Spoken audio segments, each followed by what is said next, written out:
Becker is the Program Director of the Manufacturing Accelerator Program, MAP. It is a tuition-free executive education program that provides small manufacturing businesses with education, tools, and actionable strategies they need to grow and thrive in today's competitive marketplace. So Mr. Brian is here to tell us about just what he's learned about life and business and case studies and optimism and what we should know about US-based small manufacturing today. So Mr. Brian, how the heck are you? Doing great, Robert. Thanks for having me on. It's been a very busy summer, but excited to have this conversation and hopefully pass on some wisdom if possible. Oh yeah, I hope so, and I think so. And we need deadlines, don't we? Like you say, well, I'm so busy. Yeah, but if you didn't have them, then would you really get anything done? So maybe there is something to the end of the school year and the summer and the start again. And so as that relates to your expertise and what you're talking about in manufacturing, what should we know? So my path to helping small manufacturers was not very straight. I'm an educator by trade, and so post college, I started working with high school students and coaching football, and then I ended up working with middle school students after that as an administrator and disciplinarian, which was always an adventure. And then actually got into the world of nonprofit fundraising, which in a roundabout way led me to working at a local university that was really starting to beef up their entrepreneurial programming. So I was brought in as the director of small business outreach. And so I got a chance to rub elbows with a bunch of local businesses and try to have them look towards the university as a resource center. And that was pretty fun work. I got a chance to engage students in a way that was very experiential. They got a chance to learn from some of the real live business case studies that we had in our community. And that actually directly led to my next stop, which was helping grow a small manufacturing company based in Washington, D.C., Well Found Foods. So we were making all of our sandwiches, salads, grain bowls, burritos, those kinds of things, and then distributing to about 80 different locations across our region during the COVID years. So in many cases, when the salad bars were closing down at Whole Foods and a lot of people's go-to options were no longer available, we help fill that gap, in particular in hospitals and transportation hubs and government buildings in our region. So learned a lot along the way, and now I am sharing some of that knowledge in addition to what I've gained from the over 120 businesses we've worked with in the MAP program. Everything from biotech to corrugated boxes to knitting tools to a chocolatier based in Maine to anything you can really think of that is produced either as a finished product or as a part for a finished product. So I love working with manufacturers, love working with small business owners. In many cases, they're kind of my tribe that I like to associate with. And so it's been fun to share a lot of experiences, connect them with the right resources, and then of course learn from them as well. Whoa. So you stay busy, you do a lot. And with manufacturing, like I can't even comprehend like the amount of like people skills that are needed, right? When you talk about like 60 businesses here, 80 businesses there, just like it requires like I'm sure so much energy and like so much that can go wrong. You have to know your stuff, you have to know your numbers, like be on the ball. Like I feel like it's something I could never do. It just seems overwhelming. And so like if some of these kids that you teach, you coach in the schools, and they have this kind of need, this want to get into manufacturing, like what's the starting point? What should the kids know these days?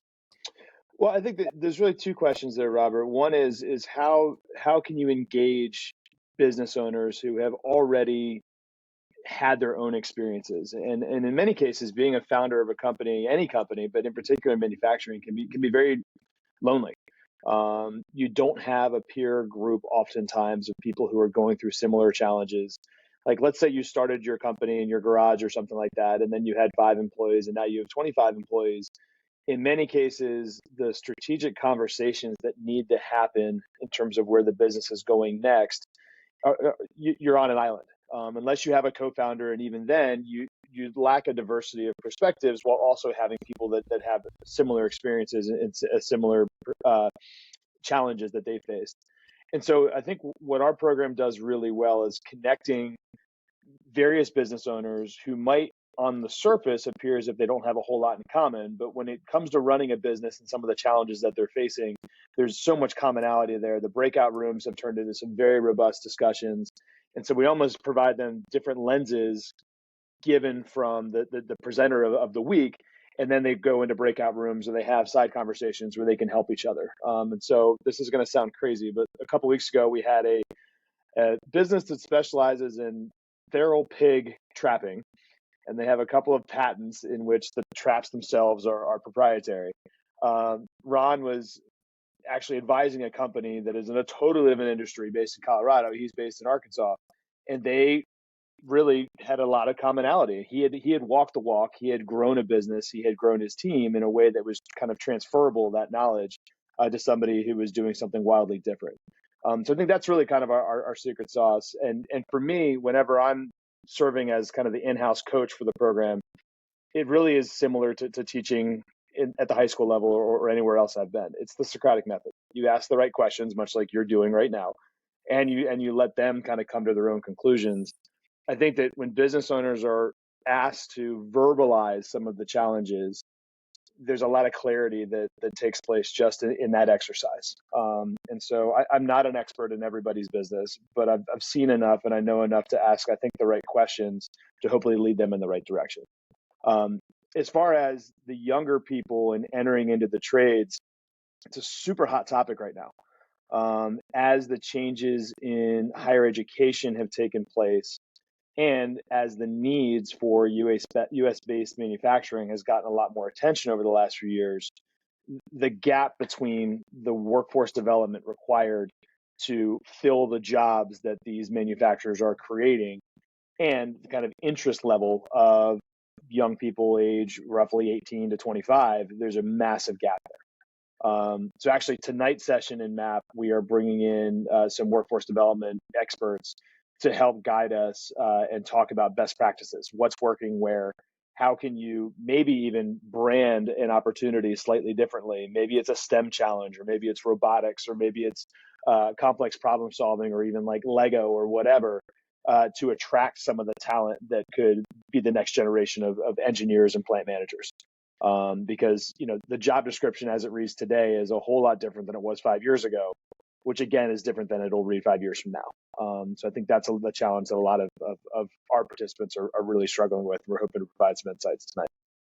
Nice. There's a lot to it. And I like the foundational principles. It's very like think and grow rich-ish, right? Like with the mastermind and the transferable knowledge and like how important it is to have that community of people that they're kind of, no one's on your exact same path, but that you're not alone. And then you have the different perspectives. You have that kind of out of body experience, and someone else is working on their own problems and it's not quite what you're working on, but you're like, hey, it takes the pressure off, right? It kind of removes your own, like depersonalizes it for you. And then you see like the decision process. So you see like what they do or don't do. And you're like, oh, that kind of feeds back into what I'm currently working on. And I'm curious about like what you think separates the students that succeed from those that don't, right? Because I'm assuming that there's a lot of like obsession required. And when you do these meetings, like they have to be like so curious, but maybe some people just like don't have the work ethic or don't have the focus. But like, what do you think? Like what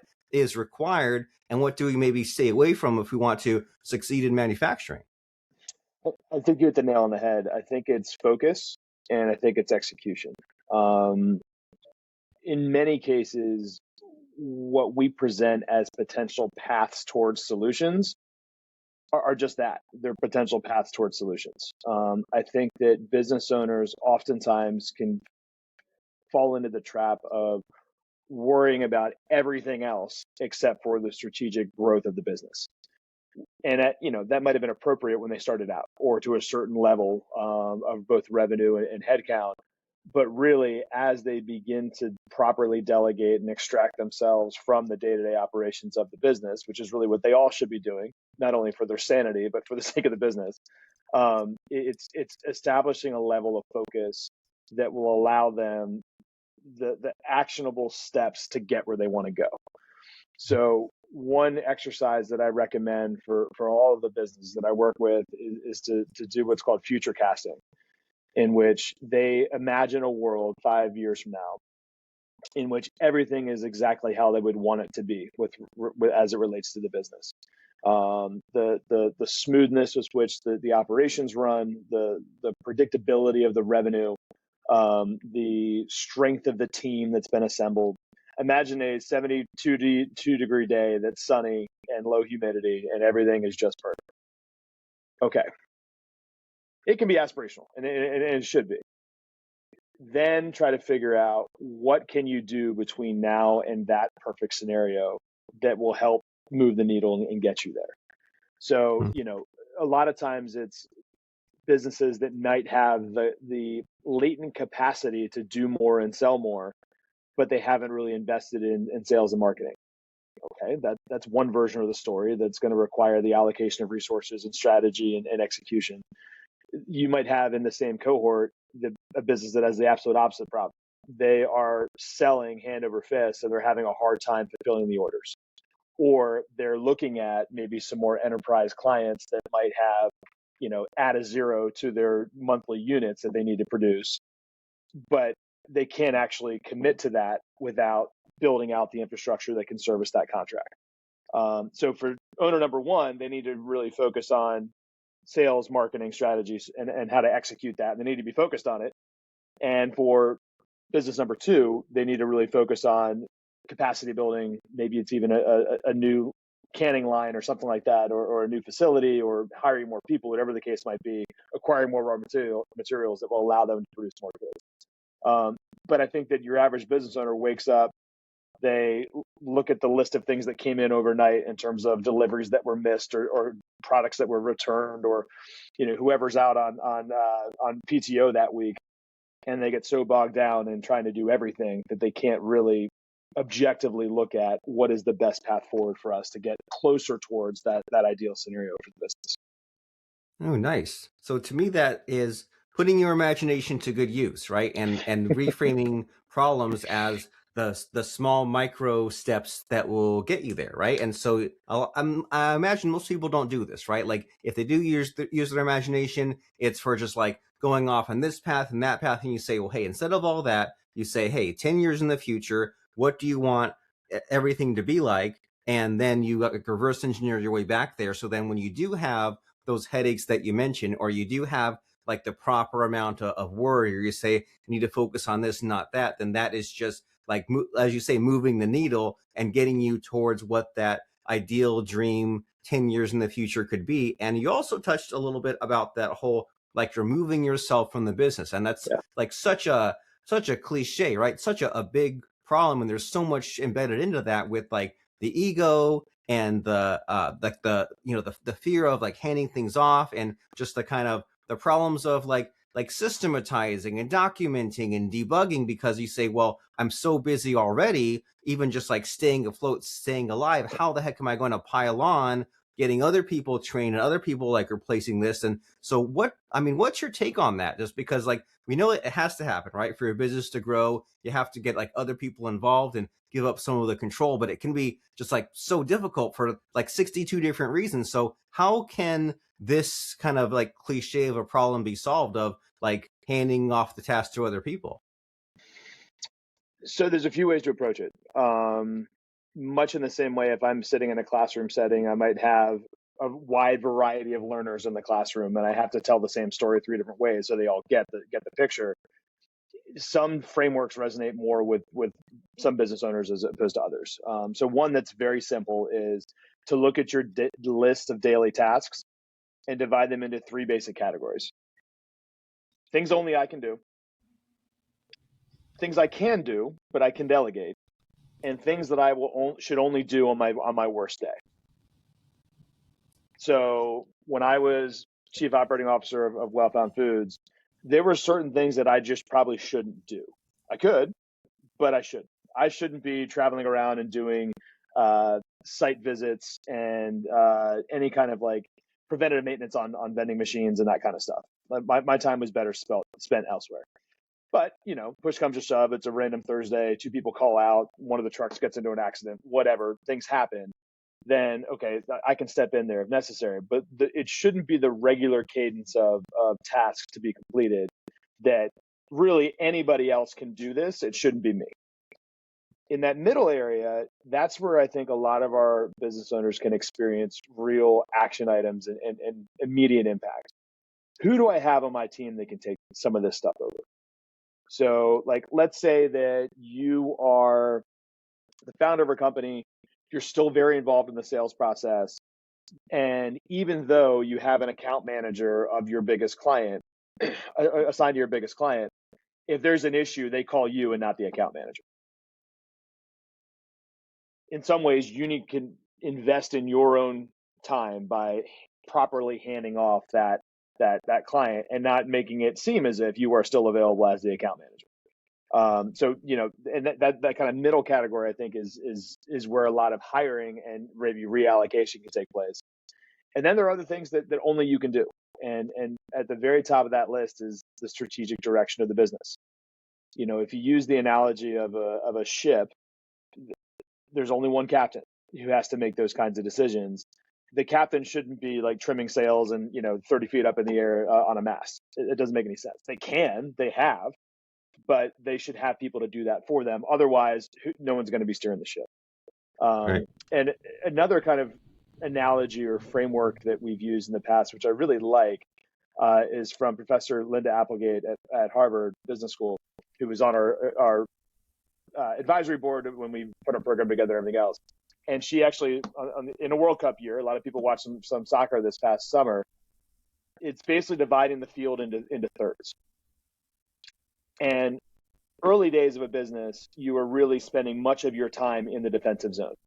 You are trying to retain the customers that you have. You're trying to do everything to not let your revenue numbers dip, so on and so forth. It's only once you have a more mature team that you can really start to move the ball up the field. And in many cases, your founder or CEO or your leader is your striker, right? There might be 15 passes that take place going from defense to midfield, and then finally it gets to the end of the line, and the star of the show heads it in the goal. That's another way to think about it too. But I think that a lot of businesses get themselves in trouble by going on the offense, so to speak, without making sure that they have that pinpoint passing all the way up the field. It's a luxury to be able to score goals. You can't expect to do it right out of the gates. And so some of the work that we do is right-sizing expectations and working with business owners to say, look, like, I know that you want to go and sell into Walmart or Costco or Target, whoever. You're not ready. Because if all of a sudden they want 10,000 units a month, the most you've ever made is 5. Start to take those incremental steps to increase your capacity so that maybe if you are doing 18, 19,000 a month or whatever, you can get closer to that goal. And maybe you can think about how you can not only attract those clients, but then keep them. Because I think for a lot of these businesses, it's almost a career killer if they get that big contract and then can't perform. They don't get another shot at that opportunity. Ooh.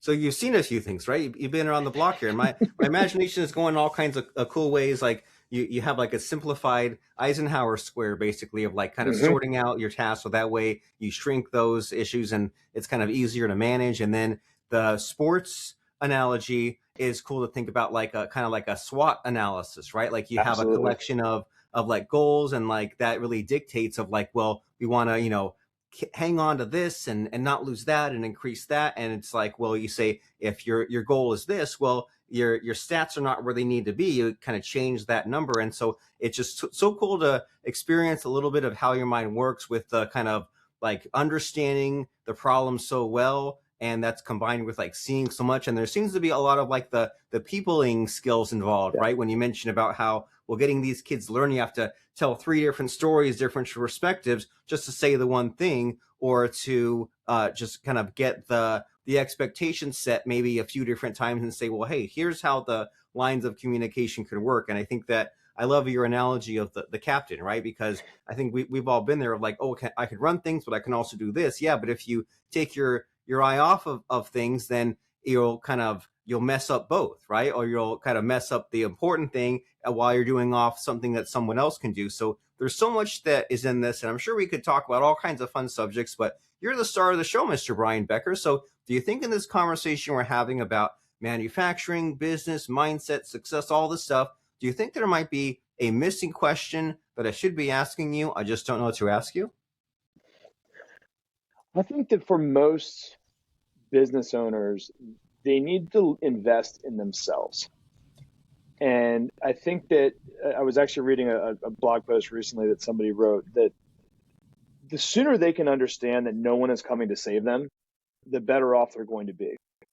And what I mean by that is this. I think that some people who I speak with and I try to help, they'll say, well, why can't you just tell me how to hire a sales team and what the comp structure should be and where do I look for them and how do I hold them accountable and what are the metrics? And they treat it's almost like they're trying to look for a prompt or a skeleton key that is going to give them all the answers. The fact of the matter is every single business is different. And most importantly, it's because of you and the other people in the business. And there's no one size fits all solution to these problems. I think that having these kinds of conversations, sussing out what your version of the truth looks like in terms of the path forward is something that takes time. And we talk a lot about scarce resources with our business owners, naturally so, given their size and stage. No matter what happens, there's not going to be more than 24 hours in a day. And so the most scarce resource is time.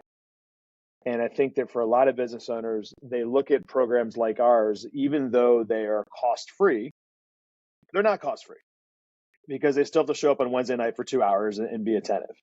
And they still have to think, maybe have some of these difficult conversations and think through some things they either haven't or avoided thinking about before. And so I think that for the business owners that I think are really serious about their own success and the growth of their businesses, I think it takes that little bit of humility and a little bit of faith and a lot of bit of effort to say, look, what got us here won't get us there. And I am going to try to find the right resources to help me think through this issue so that me and my team can execute. And it's not buying the right book and it's not listening to the right podcast, no offense. It is how can you spur your own thinking, knowing what you know about your business to select the best path forward. So that's the kind of the attitude that we encourage with all of our business owners and with all of my clients with Becker Growth Strategy is just to say, look, like I'm here to help you, but it's still got to be you. And I'll help ask the right questions. I will help kind of delineate the choices, but ultimately the choice is yours, and then you got to live with that choice. So I think that for a lot of business owners, that they have a hard time stringing together those series of suggestions. Okay, so we need that outside help, and from someone like you and from this mastermind, so that way we can kind of I can't tell if it's like abstracting what all the problems are, because it's just like, but it also simplifies it, right? And it helps us to get us to where we need to go. And so if someone says, okay, well, I'm listening to a podcast, I'm getting some ideas, but that only gets us so far, as we say, we need to take some action. Like, what are some next steps here? Can you tell us about the MAP program, your company, and what should we do after listening today? So we will have another cohort this fall. We're about to wrap up the summer 2026 cohort. We will run a fall cohort, which kicks off on August 26th. There is still time to apply, but time is running very short. We accept on a rolling basis, and once the acceptances are out, they're out. And then, we are also working to do a better job ourselves of providing kind of continuing services and additional resources once the cohorts are completed. So as we grow our alumni base, we want to continue to facilitate those discussions amongst the members. We have a LinkedIn group for MAP alumni already. We're trying to figure out other venues where we can even do in-person gatherings. Since we're in over 30 states across the country, it's hard to do and to get people to come. But that's what the future looks like for us. And honestly, I have discovery calls all day, every day. 90% of them don't turn into clients, and that's fine. Because for me, I do get a real energy transfer from all the business owners that I talk to. I get inspired. I learn from every single person I talk to. And so if they want to learn more, I'd be happy to have a discovery call, like I said, with anybody. And then a lot of times on those calls, I end up referring them to additional resources. So if my program isn't in session or if we're not in recruitment, I'll be happy to refer to others or to connect people with some of their local providers too. given the network that we've built out from referral partners. So really just try to help move the ball forward. And it all has a way of coming back around. I think that it's been a really neat community to work with. And I try to make myself as available as possible, given that 24-hour a day time constraint, which remains. Oh yeah, but you're generous with your usage of that time, right? You apply it properly, and I like the healthy pessimism, for lack of a better term, that like 90% of these discovery calls don't lead to business for you, but it leads to learning for you and learning for them, and that's just part of the equation, right? So many things in our business where it's common sense to be like, oh, I make 5 phone calls, it'll lead to 2 sales. Well, no, so much of what we do is just like all this action, all this effort, and this tiny bit of result, but you kind of have this repeatable process and set your expectations. And so if someone says, well, I want to check out some of Brian's company and what he's talking about, what are the website? What are the links? So my main website is beckergrowthstrategy.com, just one long string. And then if you want to check out the Manufacturing Accelerator Program specifically, the host organization is ICIC, based out of Boston. So if you just Google ICIC and then MAP right behind it, you'll see more about the manufacturing program. You'll also see about our 7 other programs we run. Some of them are for smaller stage businesses. One of them, which is kind of a sibling program to ours, works with builders and contractors. But we really do try to help business owners from all stages, all states, and all industries. So, you can take a look there. And then if you wanted to check me out on LinkedIn, you can just look up my name, Brian Becker. Be happy to connect with any of your audience who would like to continue the conversation.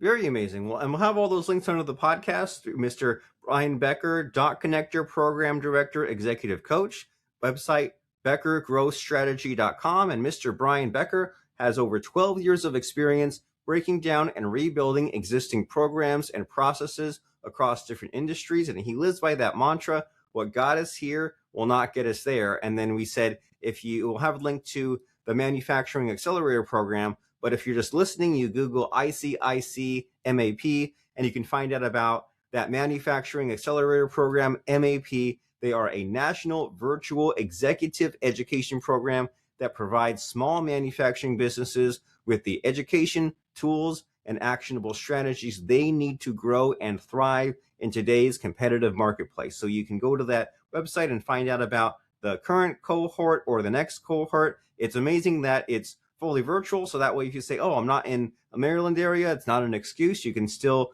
make that work, and you can still join that. The cohorts are capped at about 50 businesses, and applications will be accepted on a rolling basis until all seats are filled. So ICIC MAP and beckergrowthstrategy.com. And before I let you go, Mr. Brian Becker, it's time for the scary part of the podcast where I try to stump you. I try to put you on the spot by asking about a fun or interesting quote or lesson that has served you. So what comes to mind as far as a fun or interesting quote or lesson?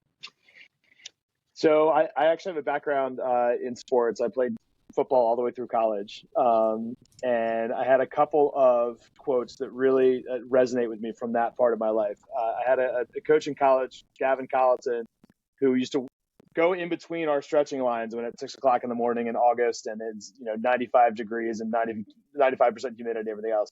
And he used to just say, hey, said you want to be one. This is what being one means. And I think that resonates with me more than anything else. That, look, we all sign up for these jobs and these opportunities because we get dazzled by the title. Like, I wanted to be a college football player. Cool. Well, that doesn't only take place on Saturday afternoons when the fans are in the stands. It takes place at 6 o'clock in the morning when you'd rather be literally anywhere else. And I think that again, the humility that's baked within that, but also the work ethic is something I think about a lot. And even when I was helping run the middle school, I had that taped on my wall. You said you wanted to be one. This is what being one means. And it was a great school with some great results, but it required a lot of work. And to take people's advice and to really execute on the growth plan for these middle school kids. So that's something to think about a lot that I pass on to my kids and anybody else. And then the last thing I say to my students pretty much every day is life's full of choices. If if you make a choice and you have to live with the consequence, well, so be it. You can also make a different choice. And the biggest choice we make every day is, what is your attitude when you walk in the door? You might not be able to change the circumstances surrounding it or what the ride to school looked like or anything like that, but in many cases, you can control your attitude. And that is something that has served me well too, to show up and keep an open mind and be ready to work hard. I like that a lot. Some very valuable life advice that we can get something from if we pay attention to and think about it on a recurring basis, not just once. So we can find out more about Mr. Brian Becker by going to beckergrowthstrategy.com, and you can find out about growth strategy, team building, operational support, fundraising strategy, and so much more. It's been quite an education speaking with your friend, Mr. Brian, and thanks for being here. Thanks, Robert. Thanks for having me on. I really appreciate it.